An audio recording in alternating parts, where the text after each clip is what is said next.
Something extremely rare just happened in markets that has everybody talking coming into this week's inflation and Fed meeting data. But the lines are also being drawn for 2024, with big bulls such as Fundstrat's Tom Lee and Oppenheimer coming in above 5,000. Oppenheimer is claiming 5,200 by the end of the year, while bears double down on corporate earnings being the biggest focus of 24. Which side do you have? Today we discuss both A and B scenarios when the Fed eventually does place a rate cut. We also need to talk about equal weight markets because we're seeing continuous rotation, which we've been focusing on the channel for a while. But in the midst of all of this, a sign of a market cracking. Bitcoin with a big sell-off. The Mag 7 didn't perform, but semis did. What does that tell us about the markets moving forward? Well, welcome back, everybody, to The Daily Show, where we talk about everything to do with stocks, commodities, and cryptos together. My name's Tom. We've been running this show for over 3+ years. And if you like anything to do with markets, remember to subscribe and smash that like button. It really does help us out.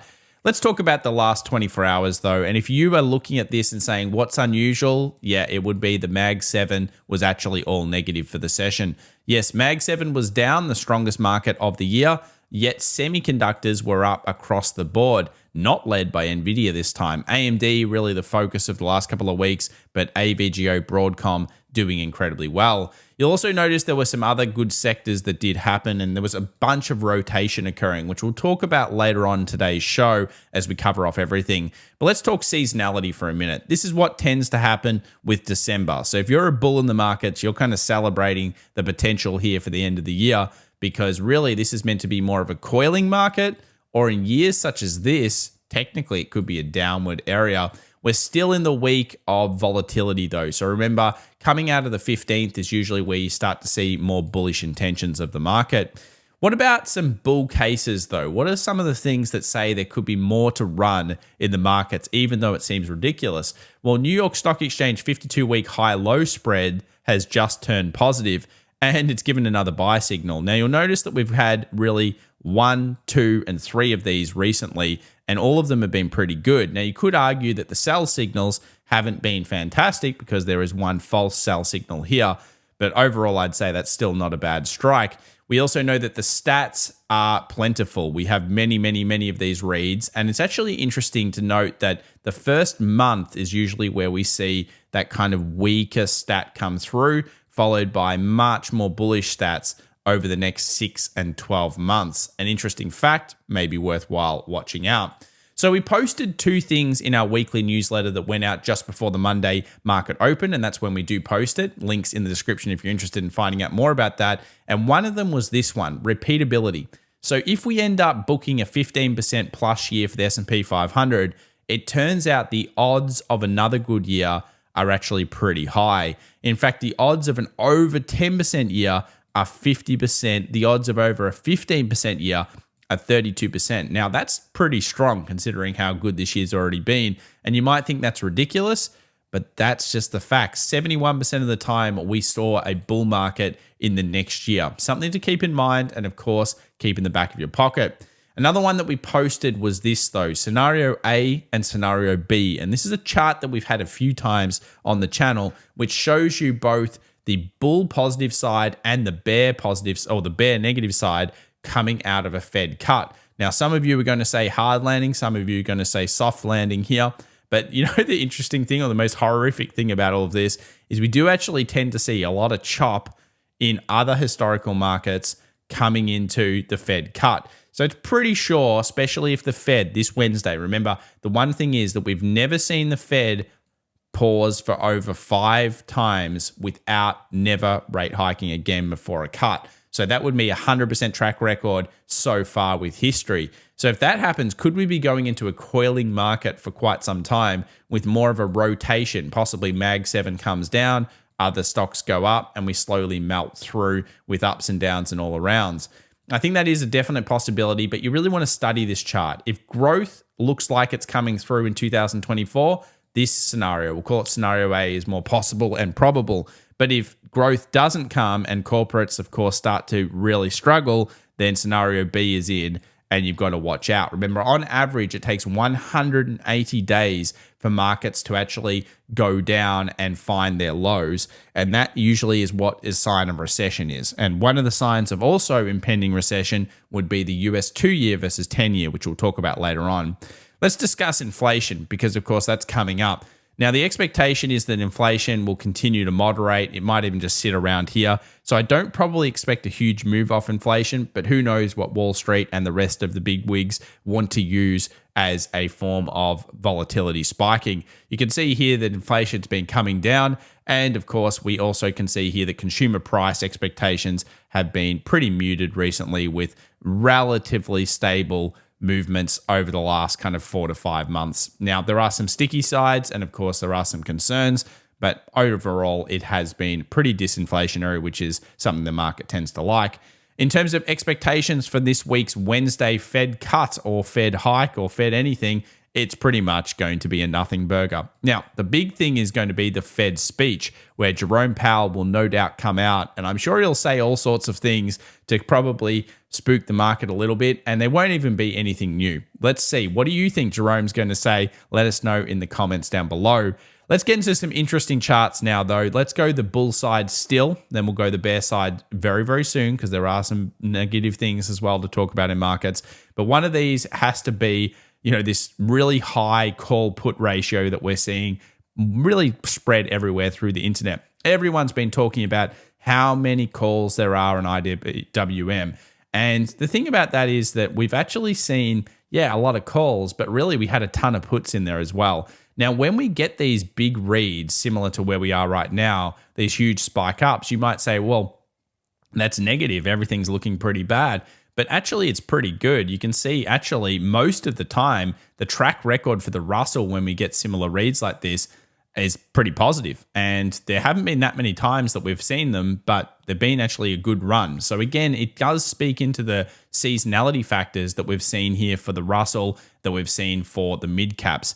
I want to remind everybody though, that just to remember that the Russell is filled with kind of some trash companies. So of course, we've already been seeing really strong gains out of the Russell 1000 growth. We've already been seeing some really strong gains out of quality mid caps, and it is already happening. So you do need to be careful. Russell 2K has a lot of trash companies in it as well, which needs to be accounted for. Now, do we have plenty of opportunity coming into 2024? If you're a bull, the answer is quite simply yes. So many underperformers for 2023. Really, it was Mag 7, Mag 7, Mag 7 up until recently, up until maybe a month ago. And that's all that mattered. Really, it was just Mag 7. Then we saw that move up in course of gold. We've seen moves through the materials sector. We've seen moves into all sorts of different sectors. But you'll notice here in terms of laggards, there are many, many, many, many still out there that are underperforming versus the S&P 500 for the year. So plenty of opportunity out there. A lot of people are speculating that everybody's all in on the bull side in terms of retail. We've already talked a few times about the biggest issue, which is that sentiment's super high in the sentiment reports, but we've seen retail also trying to short against that sentiment, going against the grain. Unfortunately, until retail actually stop doing that, it's going to be hard for markets to really move down, and it's going to happen when you least expect it. Now, according to robo put call ratios, we are not in the excessive kind of call buying periods, and we really haven't seen even necessarily a huge spike up yet. We will be looking for it though when it gets to these higher points. So of course, something we're watching is more calls to be opened and price action to come with that. For technical indicator members out there, 14-day RSI has certainly hit a peak. Goldman Sachs has just reported the 14 RSI overall in the markets, now this is pretty big, is above 70 extremes for the percentage of S&P 500 stocks. So this doesn't happen that often. You can see there are a few reads, and notoriously it can still have a bit of a rally in it before selling off, but it's certainly a time for caution generally in markets, and that's something we will be looking at. Another one for the bulls and the bears is going to be this Christmas season, and something we call the Grinch. So that's a 3 days into Christmas trade period, then 3 after. So 3 before, 3 after. Now, if we see a negative Grinch, that is basically a bad period of time around there, Wayne's done some great research here, and he's found out that actually we have usually a pretty good year the year after. Whereas if we have a negative Grinch, which is coming up, we have often double-digit losses in the next year. That's surprising how good it's been at picking those. And just to give you a bit of an idea here, to the contrary, if we have a strong Grinch, so that is a actual bullish period, 11 of the 12 S&P 500 double-digit loss years since 1950 followed the positive Grinch. That's a crazy stat when you think about it. Now, what about OPEX week? Well, the stats are in the bulls' favor in general. However, it starts to die off a little bit at the end of the week. I would say there's either going to be the CPI or, of course, we've got two other factors. We've got the FOMC meeting, most likely, or not the meeting, but the speech by Jerome that could move the markets. And then, of course, we have OPEX to discuss and where the options are for this week. But I'm sure it's going to be volatile, and the VIX is expected to probably spike into those events. What about biggest monthly gains followed by what happens next? Well, again, December is tracking to be up, down, and all around. Don't get too excited about how generally December would perform. Remember, we just saw a top 20 S&P 500 monthly gain. We're witnessing history all the time here in the markets, and a top 20 is a very strong run, which often ends up getting burnt in time. So we really only started doing a bit of sideways. Now we're kind of here with the US stock market. We've got some levels to be watching, and we'll talk about it later on. Let's also talk about when we get 20-day breadth thrusts. Do we tend to see positive years the next year? The answer is quite simply yes. If we end up getting a negative Grinch as well, this might be a stat that's worth saving because, of course, those stacked together with some other things could be a bullish year in terms of just the general expectation. Again, they're all stats, but when you start to bring together little bits of edges, it can be helpful. So the Mag 7 has been one of the single stock net exposure drop-offs recently, and we reported this on our X account. You can follow in the links in the description down below. And it showed us that basically we were seeing prime book exposure dropping off. It went from 20% down to 17.6%. Since we've seen these drop-offs, guess what? Mag 7 hasn't been the place to be, and small caps and mid caps, quality ones anyway, have performed much better. Let's go into treasuries and yields. Now, we just saw a massive, huge outflow supposedly in treasuries. We talked about the first outflow. Everyone was freaking out about this, and we actually thought that we would see a bit of a spike up in treasuries. We're now at a point where there may be some weakness, and we'll go through that later on. But yeah, a huge sell-off there in treasuries. I wouldn't be worried necessarily as a longer-term investor, but something to be on the lookout for. In Europe, it is cheap to buy put spreads as well. No wonder the DAX is flying and melting up. So again, Goldman Sachs coming out with some big reports here saying it's cheap to buy puts, guys. Everybody's cheap. But that doesn't mean the market's going to go down just today. Another thing with reports is that, of course, here's a great one which has what's going on with underperformance. And basically, China's been one of the worst markets of the last couple of years. Now, we just saw some downgrades. Moody's downgraded China. Now, they've done that 4 times, and I thought this was worthwhile bringing up because you'll see on the next chart why. And whenever they've downgraded it, the next year is actually followed by positive gains. I'll just read out some here. Plus 9.8, plus 41.8, plus 89.3, plus 19.8. Some pretty amazing stuff. We also just saw some large inflows into China, their biggest inflow in 11 weeks. So all of a sudden, somebody's decided, oh, hey, we might want to be looking into China, and you will see a dark pool transaction coming up, which is quite surprising on KWeb. Retail investors have become increasingly bullish. Yes, we know this. And of course, many people are looking at these survey reports and saying, look, it's got to go down. Unfortunately for everybody, yes, at the same time as everyone's claiming they're bullish, they're still trying to short it. And that is a bit of an issue. So I haven't updated these stats, but I will do so soon. I can tell you that the DAX is dropping a little bit here in terms of bearish bets that are going more into the bullish bets. And that's the type of thing that you want to see. So it's gone from that kind of 90% down to around 82% at this stage. So these types of things are showing us that people are starting to join that kind of bandwagon with their leveraged positions. And it's taken a while, but that's where it's at. TD Ameritrade as well actually showed the same kind of thing in their recent survey. You can see here that we had basically positions shorted. However, the market was going up. So that's a big reason. There's still a squeeze that's been going on in the markets for now. CTA estimates are that they kind of overbought, which is basically something that you will be on the lookout for. Remember, these CTA things take a while to play out. So again, it's just a signal to show that if you get price action towards the bear side, it could be the real deal.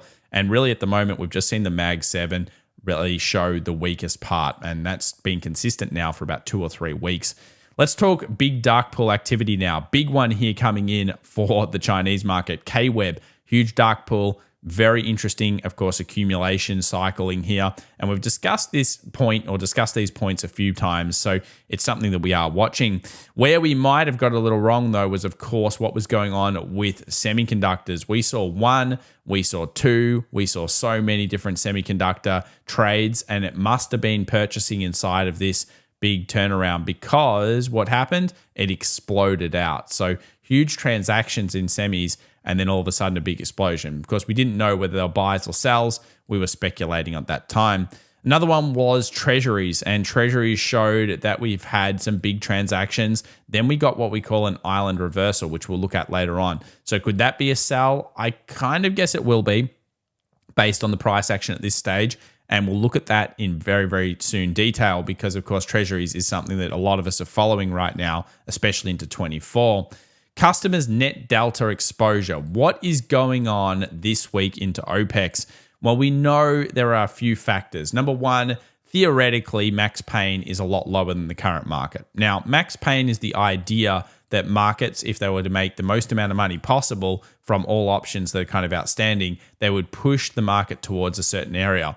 Now, that's much lower than where it is right now, but actually there are a huge amount of 4,100 in the money calls, and there are also a couple of points that we need to discuss. 4,700 is a bit of a magnet, 4,400 is a bit of a magnet, and 4,500 is an interesting middle zone level. So these are kind of the three levels that options are kind of dictating to us by the end of the week. And you can see here that the net exposure is pretty negative in terms of net delta. So that's an interesting one as well. It would suggest that bears might be coming in, but that's only one part of the options framework. So let's talk rotation now. And it was a day of semiconductors, but this chart probably doesn't really even tell us exactly what was occurring. We saw some rare things. We had semiconductors up, with staples being one of the biggest moves as well. And then we had industrials, and then of course we had bio as well. So it was a very strange session across the board. We also have gone to the next 5 days now of semis being the best, consumer discretionary coming through, and gold now being the worst, which were the strongest only a few weeks ago, yields. So let's get into the charts together, and we'll start off here with effective yield rates. So we can see here effective yield down. That's good for the markets, let's face it. That's a good thing. The markets like it. They're going up. RSP, equal weight market, doing really well. It's still underperforming the S&P 500, so it's still got room to go up, because of course the S&P 500 is well in front of the RSP at this stage. So theoretically, there's more room to grow here in rotation.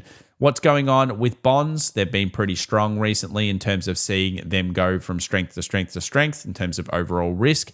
And you can see here that the US 2-year versus 10-year is still not underneath 1%, showing us that really we don't have to be super concerned about markets or pullbacks at this stage. And we've talked about that a few times. Consumer discretionary versus staples, that's been holding its own. And we know that if it is rallying, that is usually a good sign for the market. You can see here December, it started rallying last year, and it's been pretty much rallying all year. Even with the pullbacks, it's been quite strong. So that's showing that the markets are still relatively good. What about US 10-year? Now, this is one I'm watching. Notice the 4.3 stopped it in its tracks. If we get out and above this area, I could kind of expect that to start to really see a bit of risk off. So yields will be worthwhile watching. This is a very important demand zone for yields, and it's a very important demand zone for oil at the moment as well. So if we do see yields pop out through 4.3, it could be one of the catalysts that breaks this current bull run. It's something I put in our week's newsletter, and I also talked about this trend line being broken up, because of course this was a fairly substantial downward trend line that on the small time frames and around the right zone that's performed on the higher time frames, we saw some buyers come back in for yields. That happened off non-farms. So remember, it's going to be these catalysts: inflation, the Fed, the FOMC, obviously big Jerome coming out and annoying everybody.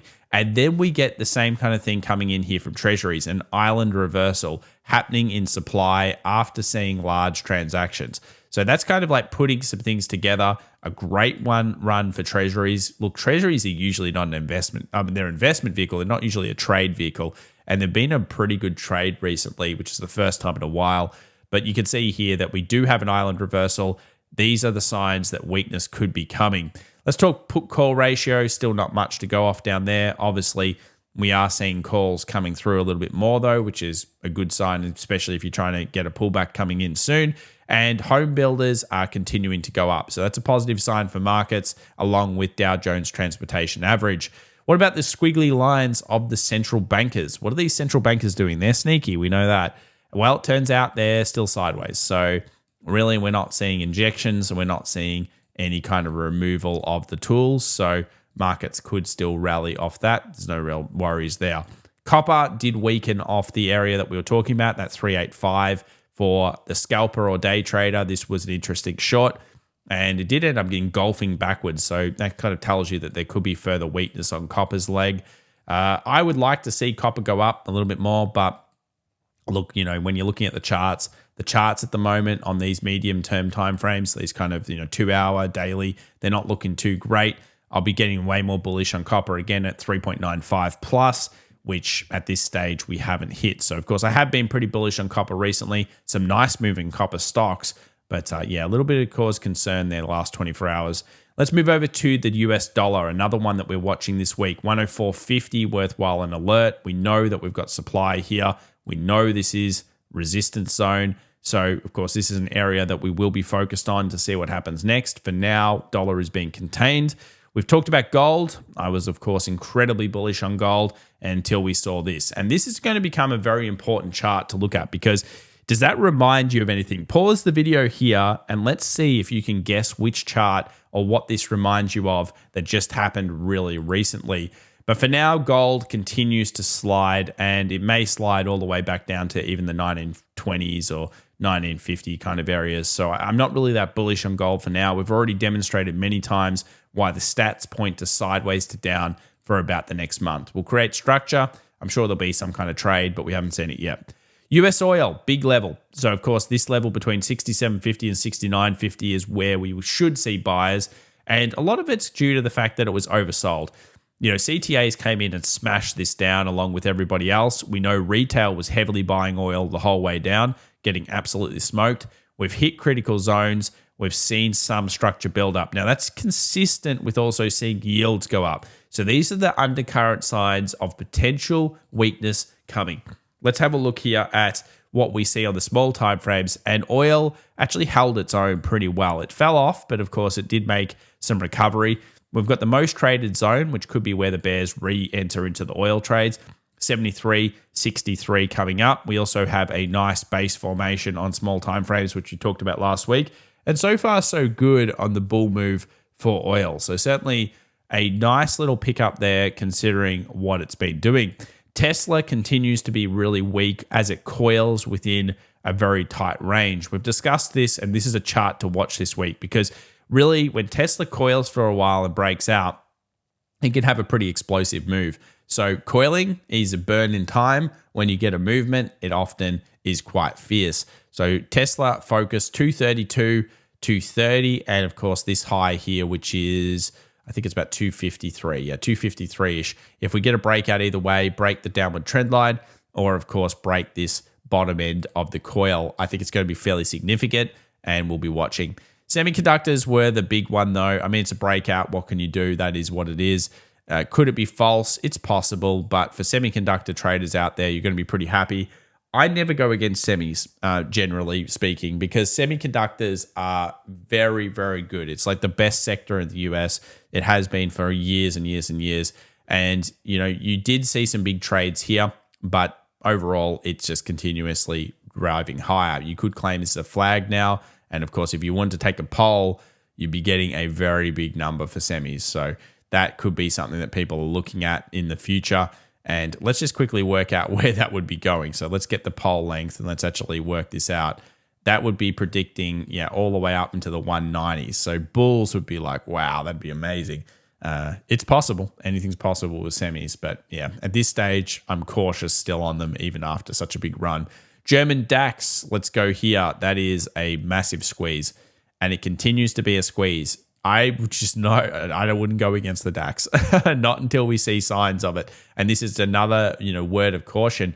It just keeps squeezing higher. Remember, predicting that it's going to go down is very difficult. And I've said this many times. Being a bear is hard, And if you're going to be a bear on markets like this one, you're really going to have a lot of commitment and usually have to select the right instrument, maybe a fixed risk option or something like that. Because if you got into a short squeeze here, unfortunately, we already know, remember, 90% of retail traders trading futures contract instruments were actually short this thing. And that's not good. Retail traders short, look what's happened to them. So that was a big deal. US 2000, still coiling, maybe poised for a breakout. You can see here it's kind of trying to move to the upside. Some interesting stuff here, coil in time. And we do know that at the moment, the US 2000 has been relatively strong. This big rejection week, the shooting star, is a key level as well. So I've marked out 1892. And if it does break out, I kind of expect it to around 1920. Q's in focus, new high, set the alert, and we got it. Now, what does that mean? Well, it wasn't led by the Mag 7, which seems almost baffling when you think about it. But, I think that we've got some watch reaction levels, 16,300. So we might drive into that now, which would be in line with an S&P 500 level we'll look at in a moment. But it's out and it's trying to move higher. So there could be a little bit more juice in this one. I think also the Mag 7, even though this is not necessarily the best weighted market for it, you can see here, because it's weighting a little bit heavy on the NVIDIA side, this chart, you can see that it still looks really weak. It's come up, it's rejected this area. There's, of course, your potential distribution. There's your role reversal, and maybe we're going to see a weakness. Again, I might mark out actually underneath this low of the previous session. And if we do end up getting that, could be a real deal. So yeah, Mag 7, certainly much weaker than the rest of the market, telling you that rotation is still underway. Pretty much everything we've been talking about. S&P 500 is 4622. One of the levels I'll be watching this week pretty heavily is going to be on the S&P, a 4637, 4640. So I've said watch reaction here. My expectations are that inflation or one of the other bits of news could pump us higher. Then we may see a rejection week. Now, if we do end up getting that, I think we'll know a lot more about what the market's telling us next. But at this point, it keeps grinding higher. There's not much we can do about that. The only market that's given us a bear signal was the NASDAQ, which on the small time frames gave us a short that really should have been broken even, which of course was in here, which was 16,000. And we got a couple of shorts off that, you can see. Then NFP pushed it through. So that's why we're getting that kind of bigger movement up. So S&P 500, some levels to watch. We've got 4640, 4637. And then, of course, for the bears, really the main kind of swing bears, you're going to be actually needing it well underneath here if you're going to go for it. So it still continues to melt up. But the reason I want to say melt up is because we just saw Bitcoin get crashed. And yeah, it's not unusual for Bitcoin to have these types of massive crash periods, but this is a very worrying sign. This has been a melting up market for a while. It's been dull. It's been bullish. We've been very bullish on it, of course. I've been aiming for that 46 to 48 kind of level. We've obviously not quite tapped that zone at this stage, but we did see something pretty weak. We saw a sell-off from the top to the low of around 10%. Now, it's not hitting my normal crypto kind of verse, which is usually a 15% sell-off, so it's not quite there yet, but that's still a flash crash. And you tell it's a flash crash because it just instantly loses liquidity. If you're not prepared for these types of things in crypto, then you haven't traded them before, you don't know what you're getting into.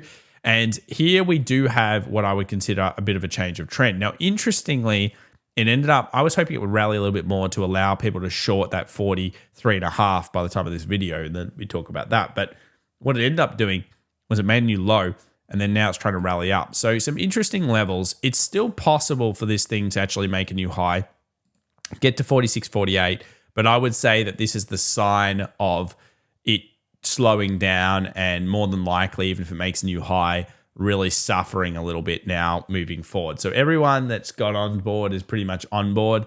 I think that the bullish hysteria on this one is probably kind of crescendoed, and the highs, which we were already expecting at 46 to 48, if they do come, especially after this, I'd be pretty worried about that. So yeah, I don't really like this market from a buy the dip perspective after such a big sell-off.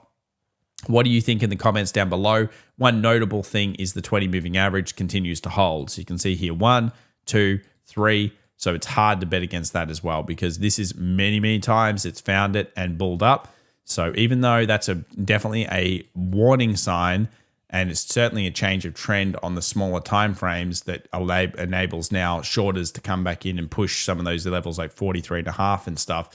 There are some serious question marks over this market at this stage. So I think crypto is one to watch. Let's talk about options for the week ahead. Of course, it's OPEX. We know that technically Max Payne sitting at 441 on the SPY. We're trading at almost 462, which is huge difference. Max Payne does not have to happen, okay? It is just an idea that if you have price action leading into it, can be a good target point for your trades. You can see here all these 420 kind of puts, they're not going to pay out. And you can also see the 440s and 435s. So these levels are interesting. But at this stage, what I'd be looking at is really just seeing whether the market actually reacts to a level, seeing these trends coming into news events, and we're looking for wicks. Are we going to see some big wick after pushing higher, similar to Bitcoin, that can actually bring in a short? Certainly the underbelly, which is the Mag 7, is showing weakness for the first time in a while. Do remember, we've got a lot of economic news coming, so this is all the news ahead. We've got core CPI coming through, expectations, of course, here 3.1% and 0.3 for November, and then we have core PPI and Fed Chair Jerome Powell talking at 2:30 p.m. on Wednesday. That's going to probably be the biggest news. So watch out for that one, 2:30 p.m. And I think Jerome is going to probably make the market the most volatile. If you want to stay up to date, remember to subscribe to the channel, smash the alert button so you get those daily videos. And of course, also subscribe to the free weekly newsletter. We pop them out and I hope you've been enjoying them. Let me know your comments down below if you think the newsletter is pretty good. And I'm going to read those ones. So thank you very much. Catch you for now, guys. See ya.